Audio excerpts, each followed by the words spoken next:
And did you learn it was a business because it's like, man, I've put this work in for the Cowboys, so I thought they would just pay me and that we all be happy and we're buddy-buddy. Kumbaya. I walk in and say, hey. Forever, baby. I'm like, what's going on? I'm like, what's going on? It's us. It's just us. I mean, and you realize they were like, no. I thought you liked me. I mean, like, come on. I mean, did I not do what you asked me to do? Why am I sitting out watching my teammates play without me? Exactly.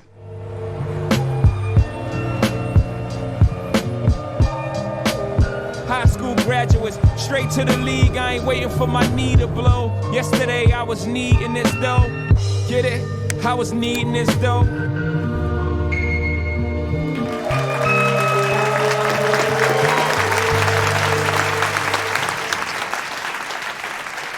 I mean, maybe we should just get this out of the way. I grew up a 49ers fan. So I watched all those NFC Championship games, the back and forths, 94 and 95. And all right. You guys won a bunch, they won a few. I like the word bunch versus a few. You guys definitely, yeah. And you grew up in Pensacola, Florida, right? Yes. What was Pensacola like? Pensacola was a great small town to grow up in. When you grew up in a small town, like everybody knows you and knows your folks. Yep. So you can't get in no trouble. You can't do nothing. Exactly. Anytime you get in trouble, I'm gonna tell your mama, I'm gonna tell your daddy. And that's just the way it was. And so the community itself was somewhat close-knit, but yet you still had the haves and the have-nots. And so you didn't know what you did not have until you saw what others had. Yep. And so when you see what others had, yes, I was inspired to actually try to do something different. And how many siblings you have? It was 5 of us. I have a half-sister as well, but, 3 brothers. I was the oldest boy, and I had to set the tone. Exactly, absolutely. Growing up, as kids, your siblings, what was rich to you guys? I'm sure you dreamed about being rich, but what was rich? I think family time was rich to me. I mean, it was always, we grew up learning how to share with each other. I mean, everybody's competing. My brothers and I were competing for the cereal boxes. You could be the first one down, but having a color television, that was cool. That you had to put the aluminum foils on the antenna, move them around a little bit just to get the screen right. It was cool. Exactly. It is what it is. 8-track tapes. Exactly. You felt like you had something that someone else had. But I think if it came down to me personally, to fit in, it was having a pair of Jordache jeans. Yep. Exactly. You were the man. You had something. Exactly. Friday night, score a couple of touchdowns, put those jeans on. Well, this was before Friday night lights. So this is when, this is like junior high school when you're trying to fit in with everyone else. You have people walking around with their Nikes and their All-Stars. All-Stars back in the time. But, just trying to fit in. Do you remember the first time that you realized, like, whoa, there are people who live different than us? Family time is great, but there are people who are building things, doing things, owning stuff. When did you first realize that, reflecting back on it? My Pop Warner coach, Charlie Egger is his name. I used to stay over his house on Friday nights because he had to monitor my weight so I can play football the next Saturday. So you can make weight. Yeah, so I can make weight. And so go into his house is 3,600 square foot. I know that today, but I didn't know that then. Of course. His house was a mansion back in my day. It was gigantic to you. It was bigger than my hood, Exactly. It was bigger than my little box. So it was like, wow, this is nice. First time seeing a home office, all of that. And I was walking around, and I walked into his home office, and I saw this table. It was like this slanted board, and on top of that was some papers. I started looking at this stuff like, what is this? He told me, these are blueprints. I said, so what do you do? He said, I own my own construction company. I build these things. And that's what he started explaining to me and teaching me how to read floor plans and blueprints at that age. So I'm thinking like, wow. And I'm looking around and I'm going back home and I'm seeing what I'm living at. I'm looking at what he's living at. I'm like, something different about this bitch. Something's different about this bitch. Something he's doing right. He's doing something right. Yeah. And so having that conversation, that one-on-one conversation with my coach, and this was like every Friday night, I got a chance to be very inquisitive, asking all types of questions. And he said to me one day, he said, listen, you have great talent and your talent can take you a long way. But get your education because your education can last you a lifetime. Here all along, I'm thinking that this man was just my football coach. Yeah, he was doing that just for fun. I thought this is what he did for a living. But no, this is his charitable component of giving back to the community because he loved football. Because in the projects, what did people do for a living there? Oh, well, Well, my father was a city bus driver. Got it. My mother did odd-end jobs, whether she worked at a taco shop or eventually she ended up working her way into, she worked at a nursing home. And so I wanted to buy these Jordashes. I wanted her to buy me something like this. She said, I can't afford it. I said, why not? I said, she said, if I buy these for you, what am I gonna get your brothers and sisters? She said, well, won't you get your job? I said, okay, if I get a job, can I go buy anything I want? She said, anything within reason. So I got my first job at Magnolia Nursing Home. With her? Mopping floors, taking out the elderly people's stuff, making up beds, trimming the hedges, raking the yard. I was what you call the modern day lawn care guy. That's who I was. I was the utility guy. And I earned money, I saved money the whole entire summer. One of the most beautiful things I learned in that whole process was when my mom asked me to borrow some money. Wow. And I was able to give it to her. How old her. were you at the time? I was 12, going on 13 years old. And you had to loan your mom some money? I loaned her a couple $100. Wow. And it felt good to give it to her. Yep. And so, again, it helped me understand that, wow, that's a good feeling. Exactly. I earned it. I loaned it back to my mom. I never got it back. Never got it back. Of course not. Moms don't pay back. They pay back other ways. Yeah, they pay back in other ways. Yeah. But so when people say, let me borrow something, be careful what you ask. You might not get it back. Exactly. And so that's what I did. And man, it felt good to do that. My family always used it was a good-ass job. If you got a good-ass job, which just meant a job with benefits that you could, like a city bus driver is a good-ass job. Good-ass job. Was it the same for you too? After seeing Charlie Edgar and what he did, no. What my father did, I knew that was a good job for what he did. But to seeing what Charlie did, just took it to a whole nother level. You obviously went to Gainesville, University of Florida. What was that like when you arrived on campus there in that first year? Leaving Pensacola, wanting to leave, but then when I see my mom and dad drive off and leave me on campus, I felt like they just dropped me off at a prison and they just left. And so it was a sad moment, but it was a beautiful moment because now I was really forced to grow up and be on my own and take on the responsibilities that I've always aspired to do, didn't know how to do it, but I had to go through it. Yep. And transitioning into that team, I'll never forget my first day of practice. Man, I'm on with the second and third string units and the starting units. And they handed me the football, man. Them brothers was out there running around, kill him, hold him up, let me hit him. I mean, they were saying, because you were player of the year. You came in with all. I came in with all this hype and everything. They wanted to make sure that I was worthy. Yeah. And I'm running for my dear life. Forget get a first down, you just want to survive. Yeah, exactly. Forget all that. Don't think that I'm out here having a great time. I'm trying to survive. Yeah. And so Louis Oliver, all of them was trying to hit me, hold them up. I mean, I heard all kinds of stuff. And all I can do is just, okay, get up, pat him on the back, keep on coming back. That's what I learned how to do. I mean, regardless of how hard you get hit, get up, pat him on the back, and get on back. Exactly. Don't let him know that you got hit pretty hard. Don't let him know. Exactly. Don't let him know it hurt. Yeah. Exactly. You get back and say, oh, man, that hurt. How long did it take you to establish yourself with the team?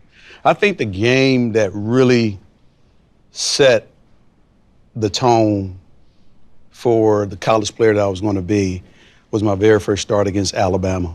I go in the game, and I've been begging to play for almost 3 weeks, and now they actually start me. I rushed for 200 and some odd yards, couple touchdowns. We win the game, beat Alabama on the road. And then I started the next week, go to LSU, and then I rushed for 184 yards. I remember these days like it was just yesterday. Yeah. And then we go on to the next point, and then there's another 100-yard games. They just kept piling up.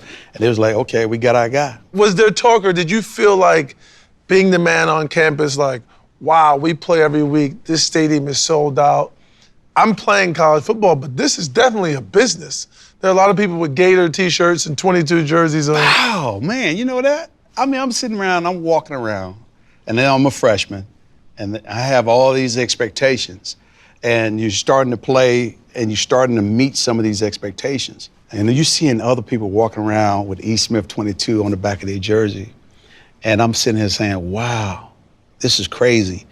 I never really thought about someone representing me or walking around in my jersey, and I saw a ton of them. And I'm sure everywhere you went in Gainesville, not everywhere. I mean, I started asking questions in my own mind. How are they selling all these jerseys? How much money are they making? Because you know you ain't getting And a dime. I'm like saying, all I got is Pell Grant. I'm getting $700 a semester, all because I'm on scholarship. So the whole Pell Grant was $7,000. So where's the rest of the money? I started asking the question. I used to go into our student life office and sit down in Tim I's office and just have a conversation with him about, man, where's all this money going? I mean, licensing and everything else, your face is on a mug and all that, your face is on T-shirts, you see all the stuff, and you're like, I'm not getting a dime. Did they ever talk to you guys about it at all, the business of it? Never have had, during that time in college, we never had any discussions about compensation. It was illegal to pay players to play. You knew that, yeah. That was it. Yep. NCAA was God. Yep. They make decisions, they make rules, and you either abide by them or you get out. Or you don't play. And so at the end of the day, what else are you to do? Yep. And so just take my little $1,400 Pell Grant a year money and keep on running for touchdowns and get my little education and then get on out of there. Of course. That's all I could do. At what point did you start saying, man, I can't wait till I get the hell out of here so I can get paid? That never crossed my mind. It didn't? It never crossed my mind. Because after my junior year, I had to make a decision. And it was a tough decision. Of course. Because I was raised, you finish what you start, you make a commitment, you honor your commitment, and so forth. And so Spurrier came in, saw the writing on the wall. Then I had to weigh the risk of playing my senior year and getting hurt. Yeah, of course. These things are the things that I was trying to weigh in my mind in terms of making that decision, making the right decision for me. Yep. And so I made a decision, called a press conference, told the University of Florida what I was going to do, and the rest been history. Did you want to come to Dallas? You know, the Cowboys, before you got here, was no bueno. I know. It was bad for a while. Yeah. You were the beginning of the turn. Well, I can't take credit for that, but at the end of the day, the Dallas Cowboys was always one of my favorite football teams, the one. Players like Dorsett, Staubach, Pearson, Tom Landry, that whole historical Cowboy regime. Walter Payton was my number one guy. So when I got drafted by the Cowboys, I was in hog heaven. I didn't even think about 1-15, didn't think about how bad we were, didn't think about none of those things. It didn't really matter to me. I was so happy just to be a Dallas Cowboy. Then when I got here, that transition was a lot harder than I thought. What was the hardest part of the transition? Getting accustomed to the speed of the game. And now that I'm older and I've made the adjustment, I know why it was difficult. The speed of the game was already fast. But when you don't know what you're doing, it's even that much faster. You can't slow it down at all. You can't slow it down at all. And because you don't know what you're doing. You're too busy thinking. You're in your own head, therefore you get in your own way. You cannot allow your talent to be what it's really been called to be. And so you think about this linebacker, and then when they move and shift, who do I shift to next? You think about so many different things. I had to have some help. And I turned to Tommy A.G. and Daryl Johnston. They helped break that playbook down for me. And the playbook was about this thick. They told me, you need to know this, this, and this, and everything else is noise. I said, okay. I started learning this, this, and this, and let the noise drop. I was able to pick things up. And once I got it, then I was able to put all the other pieces of the puzzle together. There's that transition is going on, which is hard. As you said, that playbook is this thick. But you're also transitioning to living in a whole nother city. And then the third one is, now I get paid for my services. Exactly. So you have all three of those transitions, dealing with the money, the playing. How did all that come together? Those are just psychological adjustments that you have to make, including the freaking mind games that have been played and the injuries that you go through, all of these different things. Then, as you mentioned, where do I live? Do I buy a house or do I rent an apartment? Yep. Do I buy, what type of car do I buy? Yep. Do I want to treat myself to something nice or do I want to buy something that's manageable? All those things are part of the process. Who do I hire to manage my money? Yep. Let alone, how do I find an attorney that I need to have? Exactly. Someone that has my best interests at heart. Yep. I mean, you have to entrust a lot of people that you don't even know. And so going through that whole process and trying to develop this discernment about the people that you want to work with and the people that you're entrusting to manage your millions. All of it, yeah. All of that. Never had to do that, never had to think about it. How much is my value and all that? I never thought about it. All I did was get on that football field and run, go to class on Monday through Friday, get on the field and run, go to class on Monday through Friday, work out. That was it. But now, I have to work out, have to figure out these other things. Now I'm getting fan mail.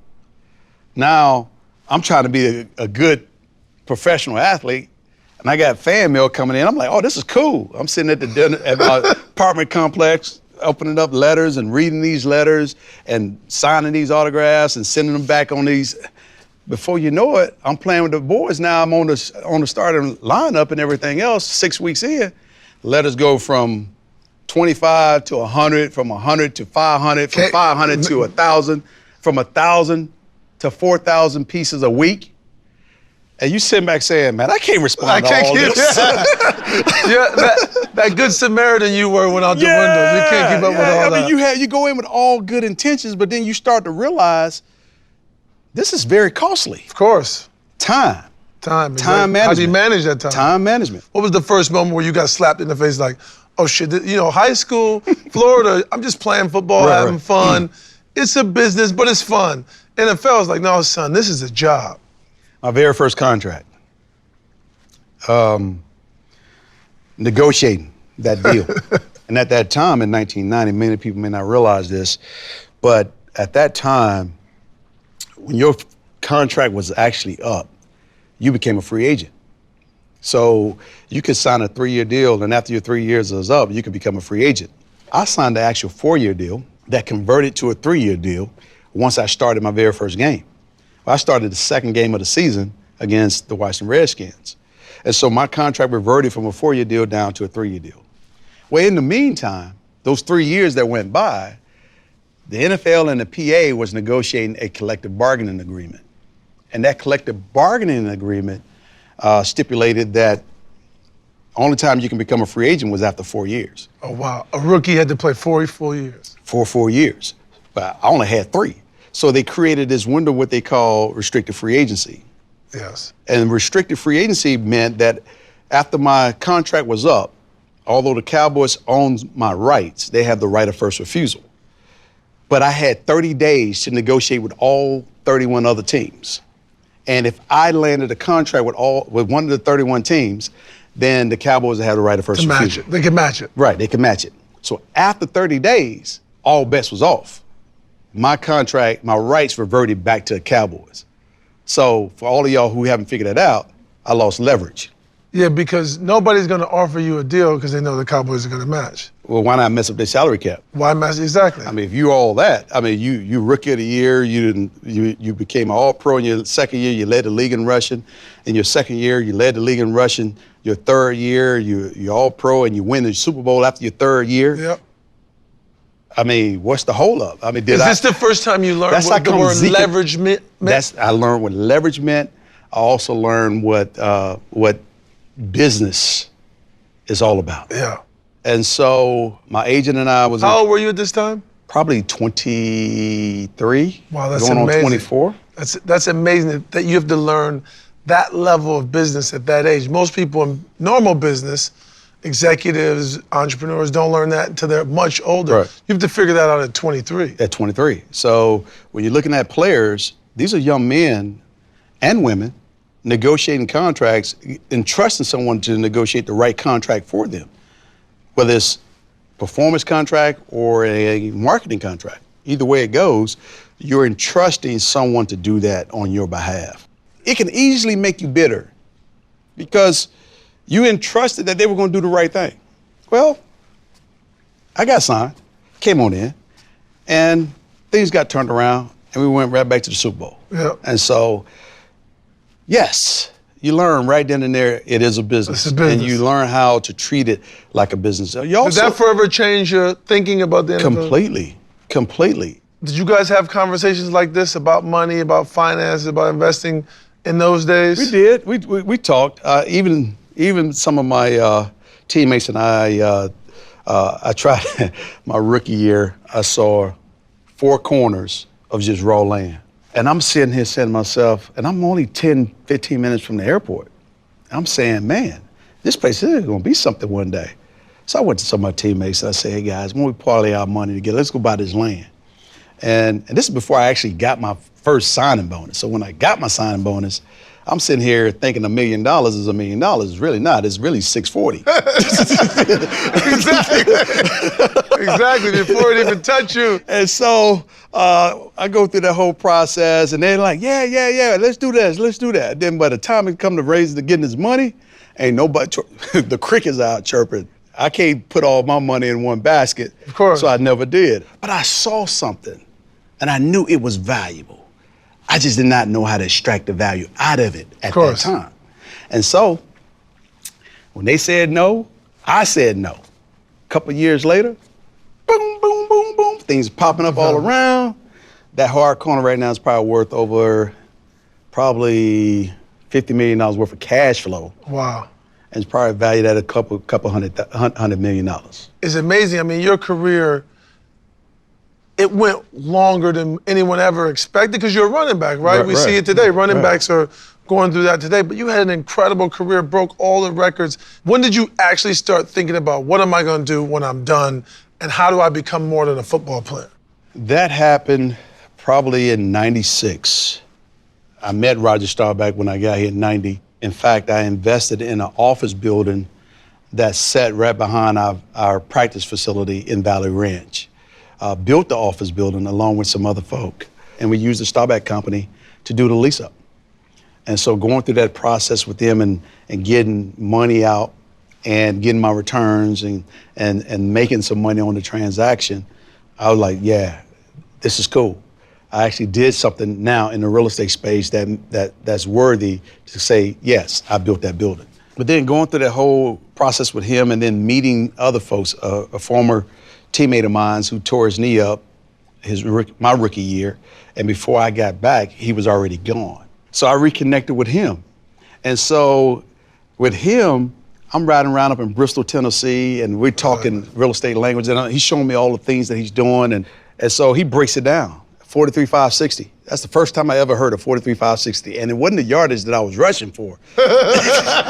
He wasn't talking about football. It's the square footage in an acre, and how they breaking that thing down and how they translate that into an actual cost per square foot. And we just started having a dialogue, and I just started getting more educated to come back and just start looking at things from a different perspective. I invested into a couple different funds that the Staubach company actually had, start getting my yield back, and I started asking questions. Follow the money. Where's the money going? Who's putting it together? How much we're getting? How much are they getting? And then learning how to put deals like that together. Yep. I was like, yeah, I think I know what I want to do. How do you use and what does the leverage of being a cowboy mean? Now you understand you can pull some levers, right? Right. Understanding that I do have a brand, and my brand, I ain't gonna say it's a cowboy brand, but when I think about great brands and what they stand for, the one thing I have learned is when you're a performer, does your brand perform? Is your brand consistent? Is your brand a winner? Does it have all the attributes that a company like JP Morgan Chase would love to be associated with? Understanding that, and how does that play in business? Yes, most athletes can get on the phone and call somebody and get into a room and have a dialogue. Can you close the deal? And not only close the deal, but can you execute against the deal? And the one thing I've also learned is we're all in the service business, Maverick. We're all in the service business. People may not think about it that way. And the reason why I say we're in the service business, because every time I get up and every time I go to work, I'm servicing my family. Every time I have a client that gives me an opportunity to work with them and to earn the right to do business with them, my job is to service and make sure that I provide them with a quality product. Even when I play football, if you pay Jerry $45 to go park at AT&T Stadium, walk into that stadium and give up a $450 ticket, walk up the stairs and sit wherever you're going to sit, and then order a $25 hot dog and get a $35 Dr. Pepper. Whatever you do, you come to the stadium to see quality football. You don't come to see 1 and 15. No. That's not what you're coming to see. And as a player, I don't want you to see 1 in 15. I want you to walk in there with an experience and say, man, I just seen the best running back I ever seen in my life. Yep. That was my job. So I've been servicing a whole lot of things. And even on Dance with the Stars, I want you to feel like you can get it on that television and dance with me and Cheryl while we out on that dance floor. And so service is who we are. It's what we do. Sharing beyond that is what we do as well. Do you have young players, whether it be Cowboys or non-Cowboys or athletes, coming to you for advice and information? I do. Because they're very young, right? That's the thing about, I always talk about athletes. They have to make and understand this stuff at a young age. You had to learn leverage at 23 years old. Yeah. I do. And I welcome it. I don't necessarily reach out to other players. I learned this from Michael Jordan. I called him one day in the late 90s, and I said, Mike, I want to sit down and talk business with you. He said, okay. He said, meet me in San Francisco. I'm going to be in San Francisco on this date. Jumped on the plane, hopped up there, flew up there, sat down. We met at the Four Seasons. We sat down in the lobby area. He had, what did he have? He had Grand Marnier. I remember it. I ordered Grand Marnier too. And so we sat there and we talked about all types of business. And at the end, my question was to Mike. I said, Mike, why don't many of us do this? How come we don't sit down and have a conversation with each other like this, or parlay our resources together and go conduct business at the highest level like this? He said, well, E, it's like this. He said, what did you do? He said, you picked up the phone and you called me. You wanted to have some information. If you didn't call, we would have never had this meeting. He said, but all because you called, I wanted to give it. I don't want to impart wisdom upon somebody that don't want to receive it. You have to have fertile ground in order to allow these seeds to be planted. And you have to have a level of humility in order to seek information in areas that you're aspiring to get to. That information resides in people and places, and you have to be willing to go there to do it. But you have to humble yourself in order to get in front of them to allow them to do that. If you show somebody that you're willing to meet them halfway, they'll probably meet you halfway 9 times out of 10. What's the one thing that you always, you can't help it, if it's there, you're like, I'm buying this for myself all the time? Nothing. Nothing. Nothing. You have to control a bag of Cheetos. That's it. A bag of Cheetos. I'm serious. I mean, it's either that, something like that. I mean, because at the end of the day, I've come to realize that, a lot of this stuff that we actually have, it's something to make you feel good. Yeah.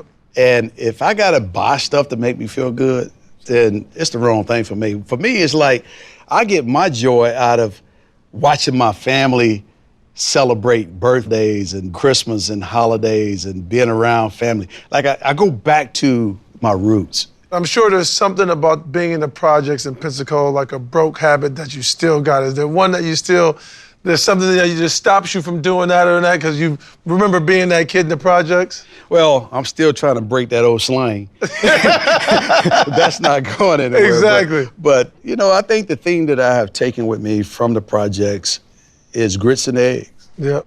I still love my grits and eggs and bacon, and I won't leave that alone. My kid, I just love breakfast food. Yeah. Because we used to eat breakfast food sometimes twice a day. At dinner, yeah, absolutely. And so fish and grits, I'm down for that too. For me, you're gonna find that I like some of the simplest things in life. Yep. I am not that I'm not that complicated. Yep. I am pretty simple. When it's all said and done, what do you want to be known for first? Emmitt the running back or Emmitt the real estate developer? Neither one. Neither one. Emmitt the dad. Nice. Emmitt the dad that imparted his wisdom as much as he could to his kids and raised his kids to be productive citizens. And so to be able to watch, and hopefully God blessed me to be on this planet long enough to see them not only get married, but have kids and have their own careers and so forth, but to watch how things turn out. Yep. And I pray that they turn out well for all of my kids, and including your kids too as well. I don't wish nobody else's kids are ill, but I want my kids to be pretty good too. Of course, yeah. Absolutely. Well, you're an amazing man. I'm sure they'll be great with a dad like you. Everybody give it up for Emmitt Smith.